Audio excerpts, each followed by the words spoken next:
Hi there, this is David and welcome back to Let's Play Just Breed. Last time, we saved the world! Yeah, so today we get our ending and credits and review and all that kind of good stuff.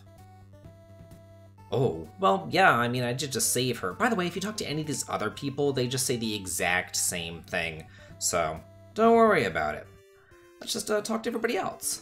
Oh, and if you try to use Strim and warp out of here, you can't. It'll just say, David Dolls?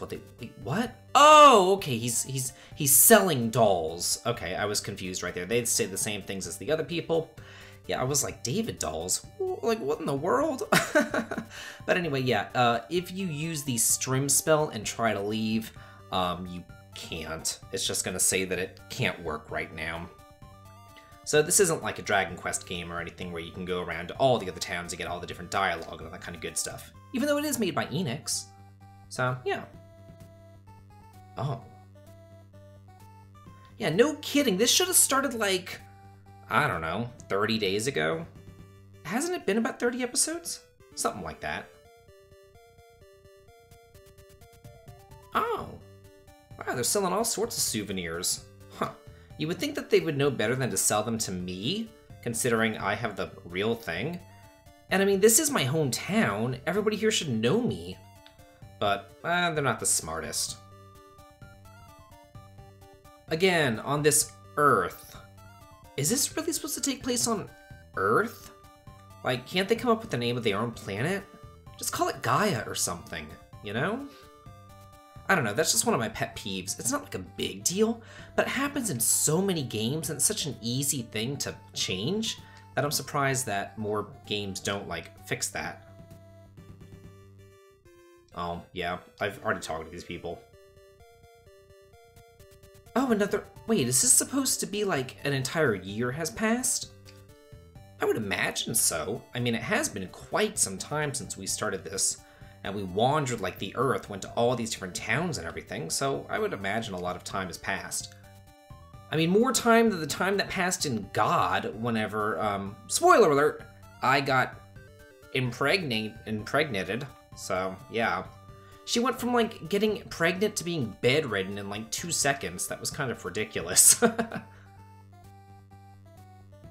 Oh. Oh. Okay, yeah, so it is an entire year later. Okay. Yeah, will do. Why not? Hey there. Oh. Okay. Really? Under the tree again? Seriously? I'm getting some deja vu here. Well, let's go check it out. And we never actually get to see the festival, you know? It's like, every time the festival happens, we have to wander over to this tree. We don't even get to see her do whatever it is that she does. And then she comes over here. Whoa! Wow, speaking of deja vu. Oh, okay. Flowers. Oh, well, thanks. Yeah, don't interrupt this romantic moment. This moment of love. Unexpressed love, as usual in a JRPG. Oh. Okay. Well, head on down there. Maybe we will actually get to see the festival. What? Huh? Oh. Yeah. So she kind of maybe sort of said that she loves me? I guess? I don't know. Well, I can't wait to see what this festival is all about.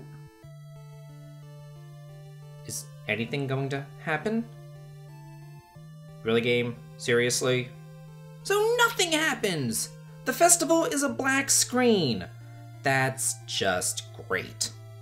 Well, that was Just Breed. We still don't know what a Just Breed is, but hey, whatever. It was a fun game. So let me just get into my review because now we're at the credits. Yeah, we don't get to see the Sapphire Festival. We don't get to know what a Just Breed is. We don't really get any closure with the rest of our army, and we don't get any closure with the nameless NPCs in our army either, but this is an NES game. I mean, what do you expect? The music? Awful. Like, just god-awful. For a game made in 1992, like, they should have good NES music. Like, this music just, ugh, it's some of the worst I've ever heard. The graphics, though, some of the best. It reminds me a lot of the graphics in Final Fantasy. I think that the water graphics and the forest graphics were pretty much ripped straight from Final Fantasy, actually. So yeah, I thought that they were very, very good graphics for an NES game. The story, it's basic, but like, they actually gave characters personality, and they really didn't give many characters personality back on the NES days. Like, pretty much everybody was just kind of a hero out to save the world, and everybody was just like a really good guy. But they gave personalities to some of these other people, like Hans, you know, he's a womanizer, or Orloff, who has a harem of some sort, or adopted girls or something. But yeah, as far as the story was concerned, I thought it was good, you know? They didn't explain certain things, but otherwise it was fine. As far as the gameplay is concerned, I feel like the army was a bit too much. Like, whenever you went to buy equipment, this is why I bought all equipment off screen. Like, I had to buy 24 pieces of armor and then go and buy, you know, 8 bows and arrows and 16 spears or whatever. It was ridiculous equipping the army, having to buy all that stuff and then go into the menu and equip all that stuff and then go back to the shopkeeper and sell all that stuff. It took like 10 minutes to upgrade my characters. That's why I hardly ever did it, because it was just annoying and I really didn't feel like doing it. But otherwise, I thought that it was a good game. Like, it gives you a lot of insight into how JRPGs progressed, and strategy RPGs, really. This is kind of a mixture between a Final Fantasy and a Fire Emblem, insofar as you can actually explore a town, you can explore dungeons, you can open up treasure chests. You don't have just like a menu for a town like you do in a lot of other strategy RPGs. And the maps, they were varied, they were different. You could split up your armies, you could go around and you could, like, you know, have David's army go one way and Roland's army go another way. It was unique. They gave you a lot of unique missions to go on, like refilling the well in that desert town, or trying to find that guy's like hideout or whatever in the woods by doing the escort mission. You know, not everything was kill all the enemies. There was a lot of kill all the enemies, but not everything was kill all the enemies. So I thought that they did a really good job, and especially because there's no permadeath. They actually made dying not that big of a deal, because everybody gains experience whenever your hero gains a level. So you don't really have to worry about level management, and, you know, if somebody dies, it's not the end of the world. They also really differentiated up the armies, insofar as giving different armies a different amount of warriors versus archers, giving each wizard like their own different spells. Not everybody had the exact same spells. So each army was different in their own way, and I really liked that. I'm kind of surprised that it hasn't been remade, actually. And honestly, I have to ask, is this like the only strategy RPG made by Enix? Are there any other ones?